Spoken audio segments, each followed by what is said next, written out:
The morning mist clung to the yellow sea like a shroud of uncertainty as General Douglas MacArthur stood on the bridge of the USS Mount McKinley, his weathered hands gripping the rail with the intensity of a man whose reputation hung in the balance. It was September 15th, 1950, and the Korean War had reached its darkest hour. The North Korean People's Army had pushed United Nations forces into a desperate pocket around the southern port city of Pusan, and defeat seemed inevitable. MacArthur's piercing eyes surveyed the massive armada spread across the horizon. 261 ships carrying 75,000 troops in what would become one of the most audacious military gambles in modern warfare. The general had staked everything on a single, seemingly impossible plan: an amphibious assault on the heavily fortified port of Inchon, hundreds of miles behind enemy lines. The obstacles were staggering. Inchon's harbor featured some of the world's most extreme tides, with 30-foot variations that could strand landing craft on mudflats or smash them against seawalls. The narrow flying fish channel leading to the port was barely wide enough for large vessels, flanked by the fortified island of Walmidu that bristled with North Korean artillery. Intelligence reports suggested the enemy had heavily mined the approaches and positioned thousands of troops in defensive positions throughout the city.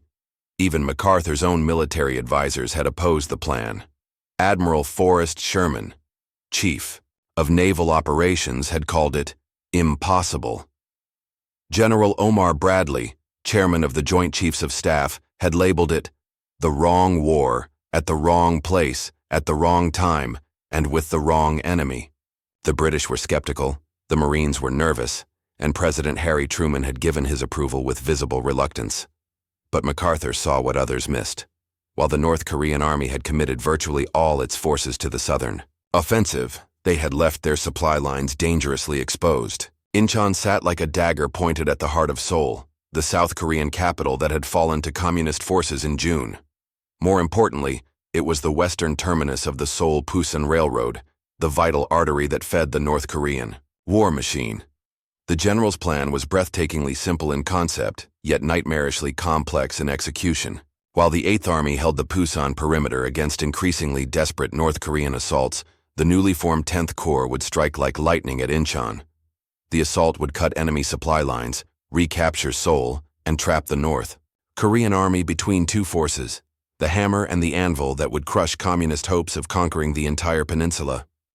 As dawn broke over the armada, MacArthur turned to his staff officers. "The Navy and Marines have never shied away from the impossible," he declared, his voice carrying the weight of history. "Today, we make the impossible inevitable." The die was cast. In the cramped troop compartments below, Marines checked their weapons one final time, while sailors made final preparations for the most challenging amphibious operation since D-Day. The success or failure of the entire Korean War now depended on the next 48 hours, and every man in the fleet knew that they were about to attempt something that military textbooks would either celebrate as genius or condemn as catastrophic folly. The first phase of Operation Chromite began before dawn on September 13, 1950, when the heavy cruiser USS Rochester and the British cruiser HMS Jamaica opened fire on Walmidu Island. The thunderous barrage shattered the morning calm, as shells weighing as much as small automobiles crashed into North Korean fortifications, sending geysers of smoke and debris skyward. Lieutenant Colonel Raymond Murray, commanding the 1st Battalion, 5th Marines, watched through binoculars as the naval bombardment transformed the strategic island into a hellscape of exploding ammunition dumps and collapsing bunkers. Walmidu, connected to Inchon by a narrow causeway, was the key to the entire operation. As long as North Korean artillery commanded the harbor from this elevated position, the main assault would be suicide. The preliminary bombardment continued for 3 days, with carrier aircraft from the USS Valley Forge and USS Philippine Sea joining the devastating attack. Corsair fighters and Sky Raider bombers screamed over the target, dropping napalm and high explosives on suspected enemy positions. The island's surface was scarred beyond recognition, yet intelligence reports suggested that many North Korean defenders had survived in deep bunkers and cave complexes. Colonel Louis Chesty Puller, the legendary Marine commander whose chest bore ribbons from 2 world wars, briefed his officers aboard the transport ship. "Gentlemen," he growled in his distinctive Virginia drawl, We're going to land on Green Beach at 0630 hours on the 15th. The tide will give us exactly 3 hours to secure Wolmidoo before it goes out and strands our landing craft. There's no room for error, no time for hesitation, and no plan for retreat. The Marines understood the stakes. If they failed to secure the island quickly, the main assault force would face murderous crossfire from North Korean positions. But if they succeeded, they would open the door to Inchon and potentially change the course of the entire war. On the evening of September 14th, as reported by war correspondent Marguerite Higgins in her dispatches to the New York Herald Tribune, MacArthur addressed the assault troops over the ship's intercom system. His words carried the weight of destiny. The eyes of the world are upon you. The hopes of millions of people depend on you. You are embarking upon a great crusade toward which we have striven these many months. The weather remained favorable, with light winds and calm seas that would aid the landing craft. However, reconnaissance flights had detected increased North Korean activity around Inchon, suggesting that the enemy might be aware of the impending assault. Radio intercepts indicated that North Korean commanders were requesting reinforcements, though it remained unclear whether this was routine or a response to intelligence about the landing. As midnight approached, the assault ships moved into their final positions. In the holds below, Marines applied camouflage paint to their faces and checked their equipment one last time. Corpsmen distributed medical supplies while chaplains offered final prayers for men who might not see another sunset. The air was thick, with tension, cigarette smoke, and the peculiar mixture of fear and excitement that precedes battle. The first wave would consist of the 3rd Battalion, 5th Marines, tasked with securing Green Beach on Wolmidoo's northern shore. They would be followed by supporting units carrying heavy weapons, communications equipment, and supplies for the anticipated counterattack. Success depended on speed, coordination, and the Marines' legendary ability to adapt to chaos. At 0300 hours, the final briefings concluded, and the Marines began loading into their landing craft. The die was cast, and there was no turning back. The pre-dawn darkness of September 15, 1950, was shattered by the roar of landing craft engines as the first wave of Marines approached the smoke-shrouded shores of Wolmidoo Island. Lieutenant Baldomero Lopez, leading his platoon in the initial assault, could barely see through the artificial fog created by the Navy's smoke generators, designed to conceal the landing force from enemy observation. The timing was critical. High tide would peak at 0659 hours, giving the Marines a narrow window to get their equipment ashore before the retreating waters stranded their landing craft on the mudflats. Colonel Murray had drilled this into every man. They had exactly 3 hours to secure the island before the sea abandoned them. As the first LCVP landing craft ground against Green Beach's rocky shore, Marines poured over the sides into waist-deep water, their rifles held high to keep the mechanisms dry. The expected wall of machine gun fire never materialized. Instead, an eerie silence greeted the assault force, broken only by the splash of boots in water and the shouted commands of squad leaders. Lopez led his men up the steep beach toward the island's interior, where intelligence reports had indicated the presence of a reinforced North Korean battalion. The 3 days of naval bombardment had torn the landscape apart, creating a moonscape of shell craters and splintered trees. Concrete bunkers that had once commanded the harbor approaches now lay cracked and smoking, their steel reinforcement, bars twisted into abstract sculptures by the force of 16-inch naval shells. The first resistance came not from human defenders, but from the island's treacherous terrain. The bombardment had loosened rocks and created unstable slopes that threatened to send Marines tumbling back toward the beach. Communication between units became difficult as radio antennas were damaged by the rough advance through the debris field. Then, at 0715 hours, the silence was broken by the distinctive chatter of a North Korean machine gun. The weapon, concealed in a camouflaged bunker that had survived the bombardment, opened fire on 2nd Platoon as they advanced toward the island's highest point. Private First Class Fred Fagan was hit in the shoulder, becoming the first casualty of the Inchon landing. The Marines responded with the aggressive tactics that had made them legendary. While one squad provided covering fire, another flanked, the position using the shell craters for concealment. Staff Sergeant Alan Sutter led the flanking movement, crawling through the rubble with 2 other Marines, until they could get close enough to throw grenades into the bunker's firing ports. By 0830 hours, organized resistance on Wolmi-do had collapsed. The Marines had captured 108 North Korean prisoners, most of them dazed and demoralized by the intensity of the preliminary bombardment. More importantly, they had secured the approaches to Inchon harbor, eliminating the artillery threat that could have devastated the main landing force. As the tide began to recede, stranding the landing craft on the exposed mudflats just as predicted, the Marines consolidated their positions and prepared for the inevitable counterattack. Intelligence reports suggested that North Korean reinforcements were already moving toward the causeway, connecting Wolmi-do to the mainland, determined to recapture the strategic position before the main assault began. Colonel Murray established his command post in a captured bunker overlooking the harbor and sent his first report to MacArthur aboard the Mount McKinley. Green Beach secured. Wolmi-do in friendly hands. Enemy casualties heavy, friendly casualties light. Prepared to support main assault. The general's response was characteristically dramatic. The Navy and Marines have just proven that the impossible is merely the untried. But the real test lay ahead. The main assault on Inchon itself was scheduled for 1730 hours, when the evening tide would again provide sufficient water depth for the larger landing ships.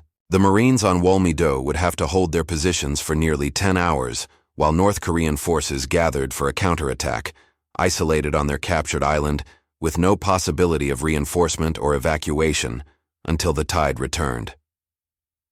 As the morning sun climbed higher, revealing the full extent of the devastation they had wrought, the Marines dug in and waited for the next phase of their impossible mission.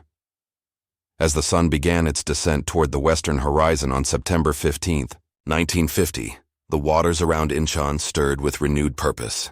The evening tide, rising at exactly 1730 hours as the tide tables had predicted, brought with it the largest amphibious assault force assembled since the Second World War. General MacArthur, still positioned aboard the Mount McKinley, watched through binoculars as his grand gamble entered its most crucial phase. The main assault would strike simultaneously at two beaches, Red Beach, directly adjacent to the city's industrial waterfront, and Blue Beach, located south of the city near the Inchon Highway. The 1st Marine Regiment, commanded by Colonel Lewis Puller, would assault Red Beach while the 5th Marine Regiment took Blue Beach. The timing had to be perfect. The Marines would have less than 2 hours of adequate water depth before the tide began to recede again. At Red Beach, the challenges were immediate and terrifying. The seawall rose 15 feet above the high tide mark, a concrete barrier that the Marines would have to scale while under fire. Worse, the beach was barely 50 yards wide, offering no room for maneuver and no cover from enemy fire. Intelligence reports suggested that North Korean defenders had positioned machine guns and mortars to create interlocking fields of fire across this narrow killing ground. Lieutenant Colonel Raymond Murray, now commanding the assault from his position on Wolmi-do, provided covering fire as the first wave of landing craft approached Red Beach. The Marines had improvised scaling ladders from whatever materials they could find, knowing that conventional tactics would be useless in this urban warfare environment. The first landing craft to reach Red Beach carried Company F, 2nd Battalion, 1st Marines. As the ramp dropped, Corporal Charles Curley led his squad directly into a hail of machine gun fire from North Korean positions in the damaged buildings overlooking the waterfront. The Marines had practiced this assault dozens of times, but the reality was far more chaotic than any training exercise. Private Robert Bone was the first man to reach the seawall, diving for cover behind the concrete barrier as bullets chipped fragments from the wall above his head. One by one, his squad mates joined him, each man sprinting the deadly 50 yards under fire. The scaling ladders proved inadequate for the wall's height, forcing the Marines to boost each other up in human pyramids while under continuous enemy fire. The breakthrough came when Staff Sergeant William Windrich spotted a drainage pipe that provided handholds up the seawall. Despite being wounded by grenade fragments, he led his squad up the pipe and established the first foothold on the waterfront street level. From this position, they could provide covering fire for other Marines, still trapped on the beach below. At Blue Beach, the 5th Marines faced different but equally deadly challenges. The beach was wider but heavily mined, and the approaches were covered by North Korean artillery positioned in the hills south of the city. Colonel Harold Royce, commanding the assault, had to advance his men through a minefield while mortars fell around them like deadly rain. The tide was already beginning to turn when the last elements of the assault force reached shore. Landing ship tanks, carrying the Marines' heavy equipment and vehicles, had to beach themselves on the mudflats, hoping they could refloat when the next tide cycle arrived 12 hours later. There was no retreat possible now. The Marines would have to hold Inchon or die trying. By 2100 hours, both beaches were secured, and the Marines had established a perimeter around the port facilities. The cost had been surprisingly light, fewer than 20 Marines killed and 100 wounded, but the night would bring the real test. North Korean reinforcements were already moving toward the city, and radio intercepts suggested that enemy commanders were preparing a major counterattack to drive the Americans back into the sea. Colonel Puller established his command post in a captured warehouse near the docks and sent his report to MacArthur. Red and blue beaches secured. Enemy resistance moderate but increasing. Request immediate reinforcement and resupply. MacArthur's response reflected his growing confidence. Well done. The impossible has become inevitable. Hold fast. Seoul awaits. The night of September 15th to 16th, 1950 transformed Inchon into a hellscape of urban warfare as North Korean forces launched their desperate counterattack to recapture the port. The narrow streets, damaged by naval bombardment and littered with debris, became deadly corridors where Marines fought house to house against an enemy that knew every alley and hiding place. Colonel Lewis Puller, his weathered face illuminated by the orange glow of burning buildings, moved through his perimeter positions like a ghost from wars past. At 52 years old, Chesty Puller had survived Guadalcanal, Peleliu, and countless other battles. But the urban fighting in Inchon presented unique challenges that tested even his legendary tactical skills. The North Korean 18th Infantry Division, reinforced by elements of the Seoul Defense Command, attacked in waves throughout the night. Their strategy was simple but effective: infiltrate the Marine positions using the city's storm drains and subway tunnels, then emerge behind American lines to create chaos and confusion. The Marines, trained for beach assaults and jungle warfare, had to adapt quickly to this three-dimensional battlefield where death could come from above, below, or any direction. Private First Class Douglas Michaels, positioned in a second-story window overlooking Cemetery Hill, watched through his rifle scope as North Korean soldiers moved through the rubble like shadows. The enemy had learned to avoid the main streets, instead using bombed-out buildings and underground passages to approach Marine positions. When they attacked, it was with the fury of men fighting for their homeland against foreign invaders. The turning point came at 0300 hours when Captain Ike Fenton's Company G came under attack from three directions simultaneously.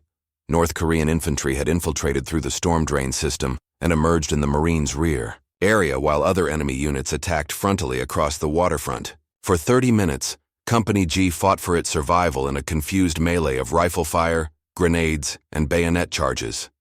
Sergeant Robert Kennemore, already wounded by grenade fragments, found himself face-to-face with a North Korean soldier in a collapsed building.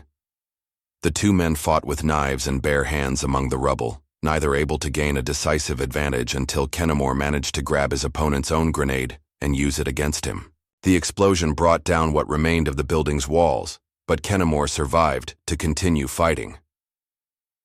As dawn broke on September 16th, the Marines had held their positions, but the cost was mounting. Ammunition was running low, medical supplies were nearly exhausted, and communication with the fleet was sporadic due to damaged radio equipment. More critically, the tide had receded again, stranding the Marines without possibility of evacuation or heavy reinforcement for another 12 hours. According to reports from war correspondent Homer Bygard of the New York Herald Tribune, who witnessed the fighting firsthand, the Marines' situation appeared desperate as the sun revealed the extent of North Korean infiltration into the city. Enemy snipers commanded key intersections, making movement dangerous during daylight hours. Several Marine positions were completely surrounded, supplied only by helicopter drops that drew intense anti-aircraft fire. The breakthrough came when Colonel Murray's Marines from Walmedo finally managed to cross the causeway and link up with Puller's forces in the city center. The combined force was strong enough to launch a coordinated counterattack that cleared the North Koreans from the waterfront district and secured the approaches to the port facilities. By noon on September 16th, the immediate crisis had passed. The Marines controlled the essential infrastructure of Inchon, including the port, the railway station, and the main roads leading towards Seoul. North Korean forces, recognizing that their counterattack had failed, began withdrawing toward the capital to establish new defensive positions. General MacArthur came ashore that afternoon, walking up the same beach where Marines had died 18 hours earlier. His famous words, recorded by multiple correspondents, captured the moment's significance. The Navy and Marines have never turned in a finer performance. We shall now prepare for the capture of Seoul. But the Marines knew that taking Seoul would make the Battle of Inchon look like a training exercise. The real test of MacArthur's gamble still lay ahead. By September 17, 1950, the impossible had become reality. The port of Inchon lay firmly in United Nations hands, its strategic facilities intact and operational. General Douglas MacArthur stood on the same pier where North Korean forces had confidently unloaded supplies just days earlier, watching as American LSTs disgorged tanks, artillery, and the follow-up forces that would transform his audacious gamble into a strategic revolution.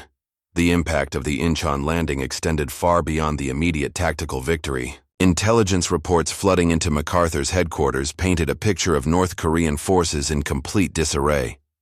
The 14th and 18th North Korean Infantry Divisions, which had been maintaining the siege of the Pusan perimeter, were now receiving urgent orders to abandon their positions and rush northward to defend Seoul and their threatened supply lines. Colonel Alpha Bowser, MacArthur's intelligence chief, briefed the general on the strategic situation. "Sir, we're intercepting radio traffic indicating that North Korean units are withdrawing from the Pusan front in complete disorder. Some units are abandoning their heavy equipment and attempting to reach Seoul on foot. Their entire logistical system has collapsed. The domino effect was already visible." At the Pusan perimeter, General Walton Walker's 8th Army reported that North Korean attacks had ceased abruptly during the night of September 15th to 16th. By the 18th, Walker's forces were advancing northward against rapidly retreating enemy forces, many of whom were abandoning their positions without a fight. The capture of Kimpo Airfield on September 17th provided MacArthur with a strategic airbase less than 15 miles from Seoul. Marine Corsairs and Air Force Mustangs were soon operating from the captured field, providing close air support for the advance on the South Korean capital while interdicting North Korean supply convoys attempting to reach the front lines.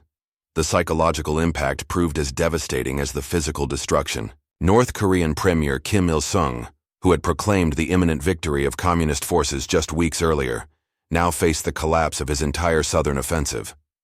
Chinese observers, watching from across the Yalu River, began to reconsider their previous assessments of American military capabilities. The Battle of Inchon had achieved everything MacArthur had promised and more. The amphibious assault had not only succeeded against overwhelming odds, but had fundamentally altered the strategic balance of the Korean War. The North Korean People's Army, which had seemed invincible in June, was now in headlong retreat toward the 38th parallel. On September 29, 1950, exactly 2 weeks after the initial landing, United Nations forces recaptured Seoul. The South Korean capital, which had fallen to communist forces in just 3 days, was liberated after house-to-house fighting that left much of the city in ruins but restored it to Republic of Korea control. The strategic implications extended far beyond Korea itself. MacArthur's victory demonstrated that the United States possessed both the capability and the will to project decisive military power across vast distances. The successful amphibious assault proved that American forces could adapt innovative tactics to overcome seemingly impossible obstacles, sending a clear message to communist leaders in Moscow and Beijing. The human cost of this strategic triumph was remarkably light by the standards of 20th century warfare. Total United Nations casualties for the entire Inchon operation numbered fewer than 500 killed and wounded, while North Korean losses exceeded 5,000. More importantly, The successful landing had saved the lives of thousands of soldiers who would have died in the meat grinder of continued fighting around the Pusan perimeter.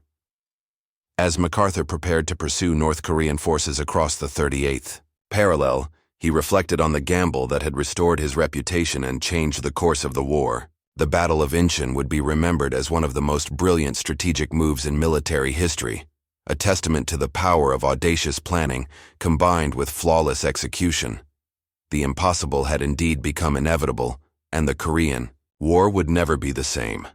What had begun as a desperate defensive action had transformed into a war of liberation, with consequences that would echo through the Cold War and beyond. The Marines who had scaled the seawalls of Inchon had not only captured a port, they had captured history itself.